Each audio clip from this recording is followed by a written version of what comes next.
All my LinkedIn friends, Laurel Boylan here, and I am your host for today's Legacy Leaders Live show. This is where we interview other entrepreneurs or actually just people, even if they're not entrepreneurs, who are currently living their legacy, not just working hard in order to leave a legacy. We share stories of inspiration, purpose, and prosperity here. And this is week 4. And so with week 4, I have a great guest. Each week, our guests have been from totally different fields. And this week, I bring to you Breanne Goldman. She hails from the area of Denver, Colorado. She's an integrative yoga therapist, and I'm going to read what she does. She guides women to reconnect with themselves and pursue their dreams while they're navigating some serious life challenges. She uses things like yogic science, Ayurvedic science, evidence-based Western medicine. So she's combining everything here. Her sacred work in the world is to know her own suffering so that she can help you transform yours. So I'm going to let her tell us a little bit more about that. So please help me welcome Breanne Goldman. Hi. Bringing you Hi on there. screen. Thank you so Hi. much for having me. It's great to be here. Thank you. Thank you. It's great to have you, actually. It's the first Wednesday of February, and I am feeling full of energy today. So watch out. Um, before I have some very specific questions for you about what you do, but before we go there, because this is all about leaders living a legacy, I'm just curious, and I always ask everybody this, what does living a legacy mean to you personally? Mm. Living a legacy is really being at peace within ourselves, embodying our values, knowing what we stand for, and really living those values out into the world. And not just in the things that we do, but how we are, how we mm, treat ourselves, how we treat other people, really embodying Mhm. these things that we hold dear to ourselves. And the other thing I would say on that is feeling connected with ourselves, feeling connected with our higher selves, and however we want to see that, and connected with our purpose. And to add to Mm. that, I don't necessarily think our purpose equals our paycheck. It can, Mm. but our purpose is beyond that which we do to make a Mm. living, right? It's how we are and who we are. And to me, that's really living a legacy with the time that we have here. Mm. It's not what you're doing, it's who you are being. Mhm. And Mhm. you just, Big wow. difference. And so once you choose to live a legacy, it's really a decision, isn't it? It doesn't always come natural to us through, especially in middle ages of life, with family and, busyness and bills and hormones. And talk a little bit about that. Yeah, I think there comes a point with a lot of people, maybe late 30s, early 40s, where we maybe start to question, Is this it? Right? Is this all there is?" And I have heard this so many times over the years in my work, and I've even asked myself those same questions where maybe we start to Mm. reevaluate what's really important Mhm. beyond the Western metrics of success. So not Mm. necessarily the cars that we drive, the things that we own, the status, the job title, all these things are by nature going to change. And so when we can Mm. start to go more deeply within and really ask ourselves from this place, from the heart, rather than the head, right, the ego, we can really start to understand what's truly important to us, Mhm. to connect to a sense of timelessness, a sense of feeling connected not just with ourselves, but with other people and with something bigger than ourselves, whether or not we call it, the G word, right? God, or we call it divine, or we call it just being out in nature, whatever it is that speaks to you. I Mhm. think there just comes this turning point where we really start to question things because let's face it, there's a sense of mortality that starts to become a little bit more present in our lives, and um, things just become a little bit more clear. Hmm. Well, Breanne, you are Mhm. the first person I've met that has the title of yoga therapist. Mhm. I've known a lot of people into yoga, yoga instructors, yoga modalities incorporated in what people do. But explain to us why and what it means that you are a yoga therapist. I take it doesn't all happen on the mat, right? Exactly. So what I like to say is that yoga is not something you do. Yoga is a state of being. Yoga, the word itself, it's Sanskrit, it means union, connection, to yoke together these parts of ourselves. And so poses and breathing and what we typically think of as yoga is like a little tip of the iceberg. And it's such a wider practice. And so as a yoga therapist, I use a multidimensional, holistic, and integrative framework to help clients understand themselves, understands how they move through the world, their patterns, looking at um, the physical body, looking at our energy levels, looking at our mind and our emotions and our thought patterns.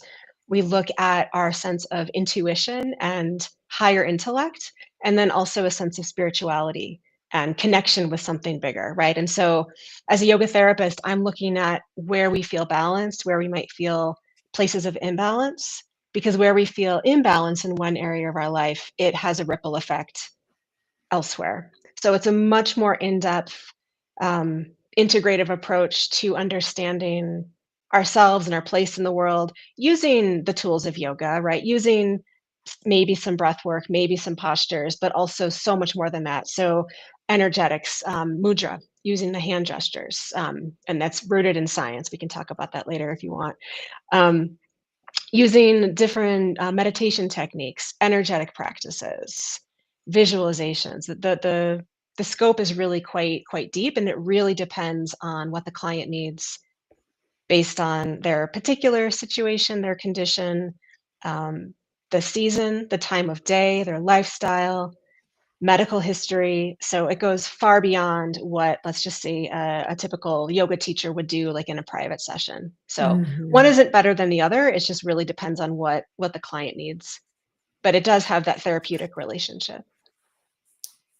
You talk about helping women through times of life challenges and times of transition. And I know that many entrepreneurs find their purpose and passion in what they're doing here on LinkedIn based on maybe their own story or their own experiences. Is that the case for you? Is that how you ended up in this place? Most definitely. Most definitely. So I spent much of my life feeling broken. And I know a lot of people can relate to that. I felt deeply broken, deeply flawed for at least the first half of my life, if not more. I've navigated multiple health issues and challenges, disordered eating, body image, bulimia, obesity, self-harm, all shades of self-sabotage. Um, was in multiple abusive relationships. I went into a career that I was really good at. I'm a former classroom teacher and curriculum designer, but it still felt like I was living somebody else's life. I wasn't really connected to myself. And so because I kept looking for outside sources of things or people, whatever, to heal me because I felt broken, I needed something outside of me to fix me. And the reality is we're not broken. We've just forgotten some of these core aspects of ourselves. And so when I really started to listen to what my body was telling me and um, my life just it kind of got to the point where it was just too difficult, I realized that our symptoms are messengers. And when we can Mhm. really practice deep Mhm. listening to ourselves, we can hear what's underneath the surface.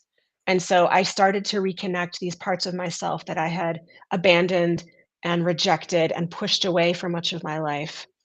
And that's the core of yoga. And I guess that's really when my journey started. I was teaching full time, classroom, very difficult. Started going to a yoga class and thought, oh, this is cool. This is pretty great. Dove really deeply into the philosophy, the ethics, practices, and that's really what led me to become a yoga therapist. And during this time, in really practicing this exquisite self-care, as I like to call it, and taking care of myself, all aspects of myself, what I came to realize and learn is um,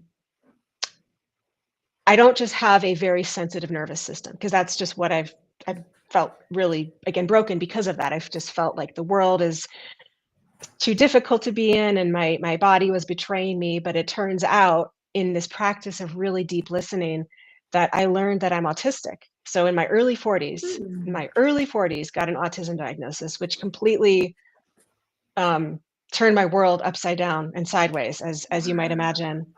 Um, but I've never felt more validated in my life, because it's, oh, my life makes sense now. Like, all of these things, all these missing pieces, why I felt so broken and so disconnected. Um, I started to feel so much more whole. It was like the missing link. Wow. Yeah, like for much of my life, putting in, like playing like those plastic toys Wow. that where you have like a square, a star, a circle, and I felt like for much of my life I was jamming the circle inside the square, and it would fit, but there would be a major cost. And then when I learned that I'm autistic several years ago, it was like all these pieces just fit effortlessly, and really started to deeply understand what self-connection can look like and feel like. And I want other women to feel that same way, that you don't necessarily need a diagnosis or a major life event to push you in that direction, but we are really our own best healers, right? We tend to outsource so much of our healing to other people to fix us, when again, we're not broken. We're not broken in the first place. We have just forgotten who we are. And so my role is to help women really practice this deep listening, so that they can meet Mm. themselves in the moment, and Hmm. integrate a breathing practice when you're in line at the grocery store, or you're feeling overwhelmed, or a certain self-care practice that you can do every day that doesn't require you to spend a lot of money or go to someone else to do it for you. And it's a really self-empowering approach that puts you at the center of your own healing. And Hmm. I'm just on such a mission to help women remind themselves of this, and that it's unless we when we show up for ourselves and really show up for ourselves, we have greater capacity, greater resource, greater ability to be able to show up for the people and causes that we truly care about. Oh, absolutely. That's really interesting. I have met quite a few adults in their 40s and 50s with recent diagnosis of ADHD or Mhm. dyslexia or learning disability that helped them understand themselves better and put all the pieces together. But honestly, I've never met somebody with an autistic diagnosis that late in life. That is Mhm. just so fascinating to me. And what you have done with it and how you have turned it into your passion to just help other women figure it out. That's great. Yeah. So how do people work with you? I mean, do you do like group programs? Do you do one-on-one coaching? Do you have online like a series of videos? What type of interaction do you have with women who seek out and ask for help? All the above. So I'm Okay. working on a library of free resources, so free meditations and visualization. So those are continually being added to my website. But I do also work in small groups. And so I have a practical self-care series coming up in the next couple of weeks. Mhm. I also do series on yoga, Ayurveda, and perimenopause. So navigating fun midlife transitions through the Mhm. lens of these ancient tools as well as Western medicine. And then I work with grief as well. And my specialty is one-on-one. So a lot of women like the small group settings for sure. I think that's really valuable. Other women really prefer the in-depth one-on-one, fully customized, fully tailored support. Without divulging any client confidentiality, can you share a story with us about the thing you're most proud of, or the person that's had I don't know if you can say the biggest success in their transformation, but is there anything you can share without sharing confidentiality? Yeah, several clients come to mind. One came to me specifically. She was her late 40s, navigating hormonal shifts and changes, and navigating a career change, so aging Mm, parents, right? All the things, right? mhm. And also really needing help with her knees, and just strengthening her physical body. And what became very clear to me in the first 15 minutes of talking with her during our intake, and just watching her body language, was she was navigating some very profound grief that hadn't been acknowledged, which I find is very common, that we tend to be so divorced from our grief that when it shows up in our lives, we might have a hard time really articulating that that's what it is. And so I saw that right away. And she acknowledged that. And so rather than focus primarily on her knees and some other physical challenges, we went right into working with grief, and worked Yeah. on specific tools and practices and techniques that she can use to help work through the challenging feelings and emotions, and also bring forth a sense of joy. And through that work, she was then able to feel better within her physical body, because so much of, again, our physical symptoms are messengers of something else that's going on much deeper below the surface that we may or may not have conscious access to. Wow. Mhm. I've experienced that as well. I can tell you there's two parts of my body that I know if my stress is out of control, because it's the first place that it goes. And it's been like this for many, many years. And then when you have learned to um, work through those things that bring you the stress, and to change your life and change your habits and integrate more self-care into your life, you get used to living without those pains that you had for so many years. And then when all of a sudden you wake up with that same pain, it's a wake up call for me. I'm like, what's off here? What did I allow to either escalate internally, or what have I not done for my self-care? And it's just really that it's kind of nice when you have the proof to yourself that what you're saying is true. That we do have the ability to heal so many of the things going on with us through learning to control your mind, being present, your breathing, oxygen delivery, Mhm. nutrition, movement, flexibility. I mean, all those things all play together. Yeah, and finding a few moments of solitude every day, so important. Mhm. Mhm. And the other So thing I would go ahead. yeah, the other thing I would add is, at the center of every single choice that we make is either fear or love. Hmm. And I like how simple that is, but it's also so clear, right? It's when we make decisions out of fear, we are choosing maybe a scarcity mindset, or feeling a sense of instability and Mhm. lack of feeling grounded within ourselves. And I know this because I lived this my life for much of my life.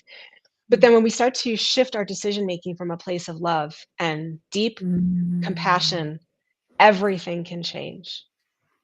And it all starts with having a very grounded, stable, solid base of support and a strong nervous system, because we can't necessarily develop the faith and courage and trust within ourselves to go after our dreams, which is really what I do with women.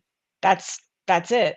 We can't necessarily have access to that until we feel grounded and safe and secure and supported within ourselves, we think of it as like the Maslow's hierarchy of needs, right? We need to have that stable ground before we can, Mhm. rise up. And so that's really where my role comes in. Yeah, a few years ago, I went through a exercise. I was in a group environment, and we were doing the 7 layers of uncovering your why. You've probably done Mhm, this exercise mhm, before. And let's say that your goal is X. Well, why is that your goal? Well, then why is that important? Why is that important? Why is that important? And when we got all the way down to mine, I realized that I was seeking safety. And mhm, then I realized, even though I've been raised in a really, great family, I've never had half the battles that a lot of people have on this earth. Internally, I haven't felt safe my whole life. And so I realized that that's what I'm pursuing right now is safety on so many levels. And had you asked me 2 years ago, I would have said, "Oh, you're nuts. I'm perfectly safe. I'm married. I have a house. We have jobs. We're good. Our kids are good." But it's that internal safety that mhm. that I realized was not there. So that's been my current why and what I'm pursuing. Wow, Yeah. wow. Well, let's speak just for a moment to the person who's watching this, who's thinking, "Breanne, you're speaking to me. I know that there's something there, but I'm not even sure what it is. Or I feel like there's more. I feel like I have this sadness, but I can't put my finger on why. I just don't know what's off." What do you say to that person right now? What should they do? Mhm. I would say pause, soften or close your eyes, feel your feet on the ground. If you're seated, feel your bum in the chair, your legs feeling supported. Maybe there's a support behind your back. And just simply feel, really connect to whatever it is that is supporting your body and really tune into that and really feel into that. And then observe the breath without doing anything to change the breath, to just notice how it flows in and out as if you're practicing being the observer. And then if you stay there for a few moments, a few minutes, you might notice that the breath will start to even out a little bit because you're coming back to a place of center. And then to continually bring your attention back to the center of the heart. Always. Heart always has the answer. And we always have the answer within. Sometimes we just feel afraid or ashamed or maybe a little bit clouded by what the message is.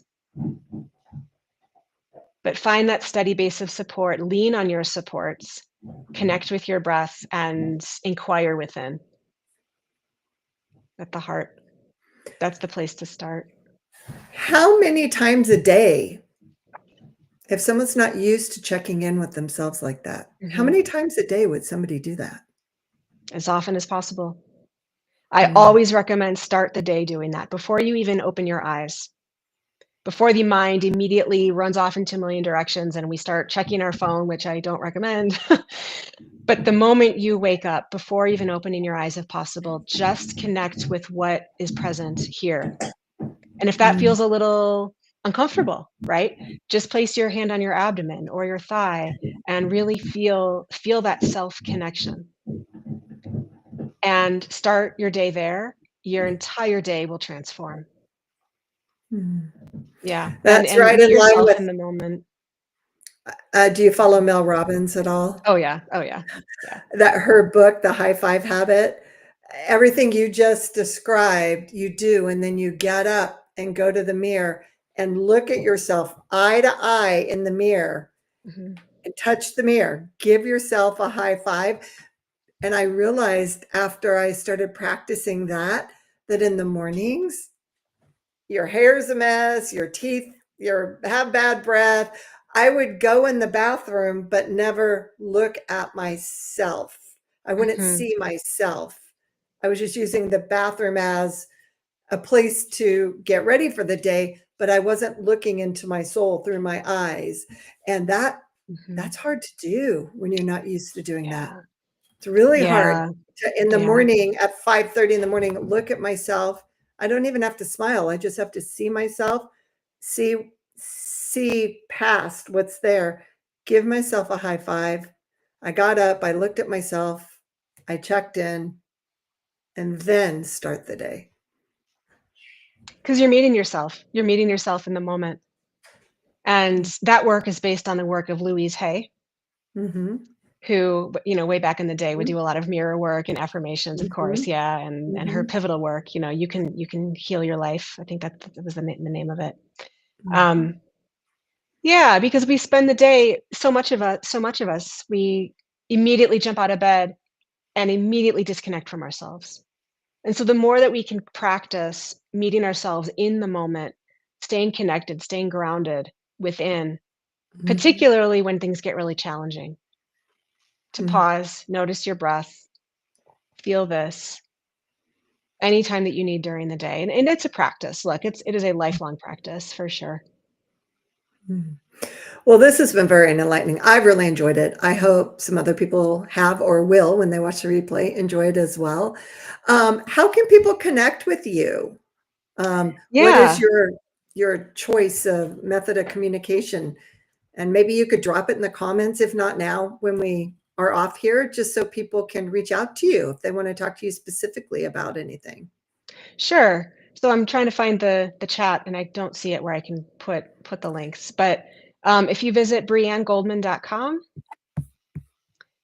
and then I'm very active on LinkedIn, and then I have my Sunday weekly newsletter where I share um, self-care tips every Sunday.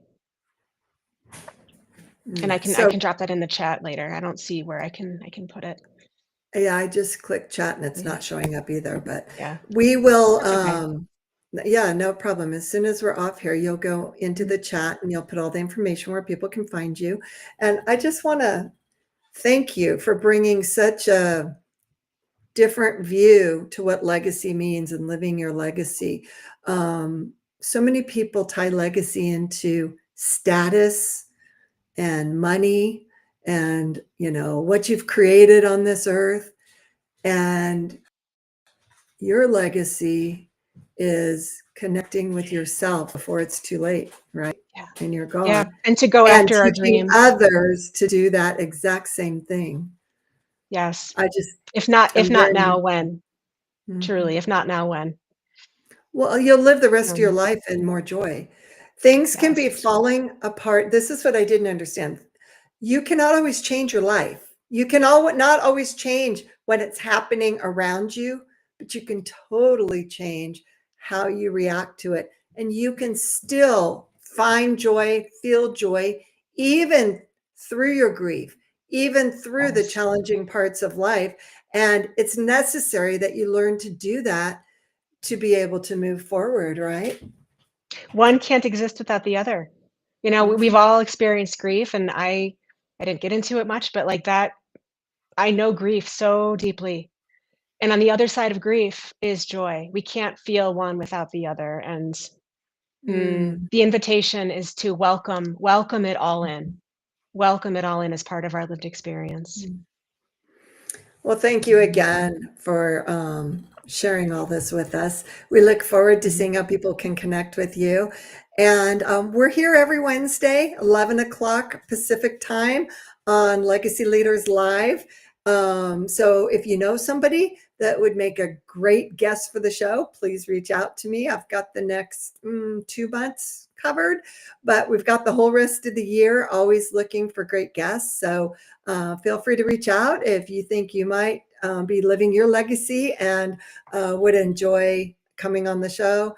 Reach out and we can have a discussion. So I hope everybody has a great rest of the week. And thank you again, Breanne. Have a great